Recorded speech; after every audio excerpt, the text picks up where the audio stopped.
Join me today as we talk about the 90s sci-fi anime Ghost in the Shell.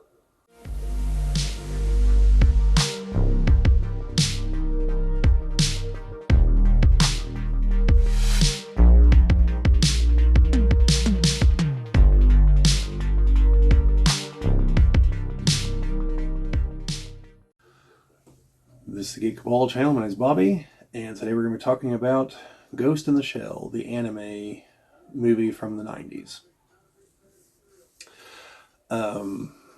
This is I would classify it as an important anime movie, and part of the reason for that would be that it definitely inspired a lot of other things, and is the origin point of like a whole franchise. And I'll explain it's got a few little branches here, but also it's one of the movies that helped inspire The Matrix. And I'll explain what I mean here as I explain the plot, but I kind of view it as like the anti-Matrix, like the reverse Matrix, if you will. And again, I'll explain that here in a few minutes. So, the overarching plot is that the main character is Major Kusanagi, who is part of Section 9, which is an anti-terrorist squad specializing like cyber terrorism. Takes place in a not too distant future. I didn't catch the date, but I know that like we're coming up on it, where they have made it so that people can get enhancements, cybernetic enhancements of all kinds, but the big one being to allow you to just connect to the net via like things that plug into the back of your neck and go straight into your brain. And then some people, their entire bodies, they're cyborg head to toe. The only biological thing left are some of the brain cells in their head. And that's the Major is a case like that. That's kind of important plot. So, like I said, they deal with like cyber terrorism and whatnot. And as the movie progresses, they get involved in a plot that involves a well-known hacker known as the Puppet Master. And they don't have a whole lot of information on this guy. And assuming he's a guy, they're assuming he's an American. By the way, this takes place, I believe it takes place in Hong Kong, if I remember right, which is different than the series that you might have seen, the Standalone Complex, which had 2 seasons and maybe a movie. Those take place in Japan. And I don't know why this one doesn't. I really have no idea why not. So the characters, like I said, end up involved in this plot with Puppet Master, who it's possible to hack into people because of the cybernetic enhancements, and to go in and implant instructions, wipe their memories, just the various things you can do to a computer, essentially.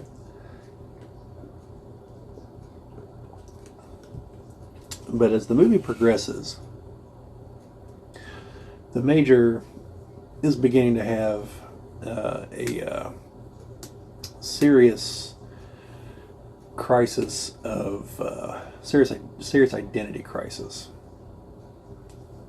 She's beginning to question if she was ever actually a real person, because it stands to reason that if you can override people's memories, you could give them fake memories. And if you could give them fake memories, then how can you trust any of your memories? It's actually quite a dystopian nightmare. Without even the promise of utopia, it's just a nightmare. And because you could never know for sure if you were in reality and not a simulation, if you could just plug straight in like that, because they could replicate all sensory input, you'd never know. it'd be a living hell. So she doesn't know if she was ever real. And, like her partner tries to tell her, well, I mean, you've got human brain cells. And she's like, well, do I? I've never seen them. All my memories could be fake. She could be completely fake. I think he gives her some kind of glib, like, who cares? Like, you're you. Does it really matter if you were ever real? She's kind of like, yeah, it kind of does. And so, like I said, so she has this crisis through most of the movie. And this is mirrored by the puppet master, who has a different kind of crisis. The puppet master, and obviously I'm going to talk about spoilers. This movie from the 90s. I actually saw this movie in theaters a few years ago. Everyone, you had your chance. The puppet master is artificial, not an AI. It wasn't programmed to be like this. It just evolved to be like this. It's self-aware, but it's not alive, and it knows that, and it wants to become alive. And so its crisis is more a matter of, well, I'm self-aware, I'm sentient, and that's what defines humanity, but I'm not human. I've met my creators and they have fallen short. So what now? And so it lacks two of the things that define life. It cannot reproduce and it can't die. And it engineers a scenario where both of those things are going to happen with the Major. Now, there's also, like I said, short for Section 9. Section 6 is the Foreign Affairs Bureau, and they're the ones who opened up Project 2501, which in theory was to stop the Puppet Master, but in reality, they created the Puppet Master, and then they lost control of him. So they engineer a scenario where he has to jump into a body. So there's no copies of his program out in the wild. It's just the main one, and now it's stuck in a body, which means if the body gets destroyed, he dies. But he intentionally tries to present himself to the Major. And so in the end, he offers her the chance for them to completely combine their codes, which doesn't really work the way like it's implied it would. At least I wouldn't think so from what I know of computer programming, but who knows, I guess. And then he's going to be killed because Section 6 has sent people to try to kill him. And he's going to combine with the Major, and then whatever is left is what will be left between the two of them. She even notes, sounds like he's getting the better end of this deal. And she's like, how can I guarantee I'll still be myself? And he's like, why would you want to? It's like, change is the only constant in the universe. Like, can't stop it. So they do ultimately merge, and he dies. And then they try to kill her. They don't succeed. Her partner's able to cover up, make it look like she died, puts her into a new body. And the movie ends around in there. So whenever I say it's the anti-Matrix, what I mean is you have the Puppet Master, who's a machine who ends up trapped in the human world. So he goes from a world of simulation of the artificial, of the net, to the physical, the real world. And it's kind of similar to Neo's journey in the Matrix of leaving the artificial world and coming to the real world. The difference being that, he's a human, so to him, the unnatural reality was the Matrix, whereas the physical, the real world, is the world that humans are accustomed to. This being a machine, the digital world would be its native existence, and now it is thrust into the world of physicality and sensation and things like that. And so I can see where that part of the inspiration was taken from, along with the whole you don't see it, but the fact that the net is every computer hooked together essentially. There has to be some fake interface reality in there. The idea of just plugging people in like that, you can definitely see where things inspired the Matrix in this movie. Um, but yeah, like I said though, similar to the Matrix, like this is not a utopia. Like definitely not. Like this would be a living hell. You would, I mean, you'd never know. Like you wouldn't be able to trust the person you're sleeping with. Like, because the moment you're asleep, you wouldn't know if they didn't plug into the back of your head and start hacking into you, try to get your secrets or anything, or plug you into some fake reality that you'll never escape from. It's it would be an absolute nightmare. So yeah. Now the franchise goes in some interesting directions. There is a sequel movie, Ghost in the Shell 2. I think Innocence is the subtitle to it. It's the only one that's the actual continuation of this movie. And because of what happens in this movie, the Major's only in like a couple minutes of that movie. It's mainly her partner, uh, Bato, and Togusa, the guy who is mostly human that's on the team.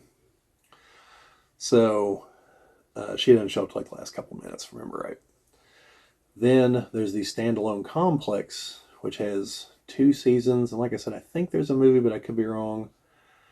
Those are another continuity. Now, clearly, like the same relationships exist among the characters, similar backgrounds and everything, but you find it a lot more about like the Major's background, her main partner Bato, his background. It does answer the question. Yes, she was real. Yes, she did have a body, but like I think she's like 6 when she's in some kind of horrible accident and had to get a total cybernetic body. So for most of her life, she's had a total cybernetic body. Um, oh yeah, that was one other fun thing.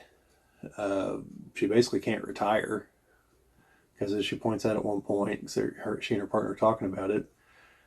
She'd have to give back, her special augmented body and everything, and not a whole lot left after that. So she's basically in it until she gets killed. Um, Now the shows explore some interesting concepts like copying people's minds. That comes with some downsides. Uh, People like just artificially coming together, rallying around a cause. That's what the whole standalone complex title stands for. And just bizarre stuff like that. Then there's another branch of movies. I haven't seen them or show or something. And then there's the live action movie, which gets a lot of flack for whitewashing a lot of the characters. Even though if you pay attention, Scarlett Johansson is playing the Major, but that's what her current cybernetic body looks like. She is Japanese, or at least she was before she got turned into a cyborg. Now that movie had a lot of other failings. I think they really just saw a bunch of cool scenes from this movie and some of the shows and were like, okay, now let's build a plot around trying to actually make these into a movie, and it doesn't work all that great. But yeah, overall, if you uh, like cyberpunk dystopia type stuff with a touch of existential dread, like this is the movie for you.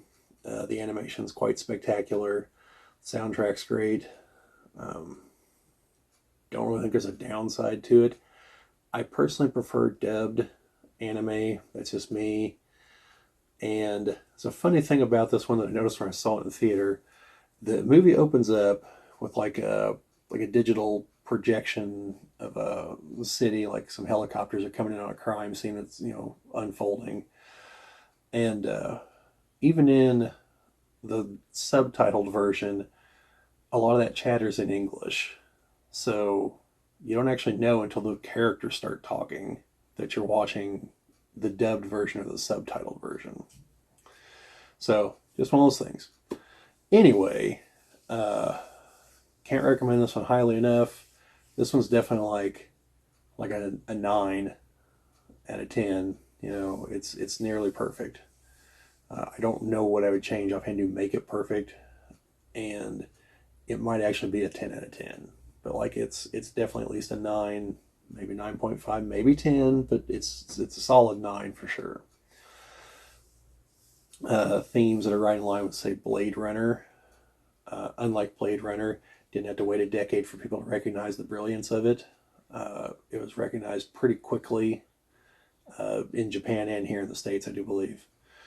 So anyway, great movie. If you ever somehow have the chance to see it on the big screen, definitely worth it. The animation still holds up, still top notch.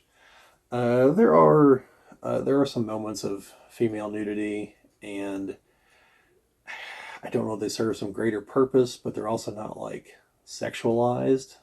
So, because we're talking android bodies. So, anyway, definitely worth checking out. So, that's about all I've got to say.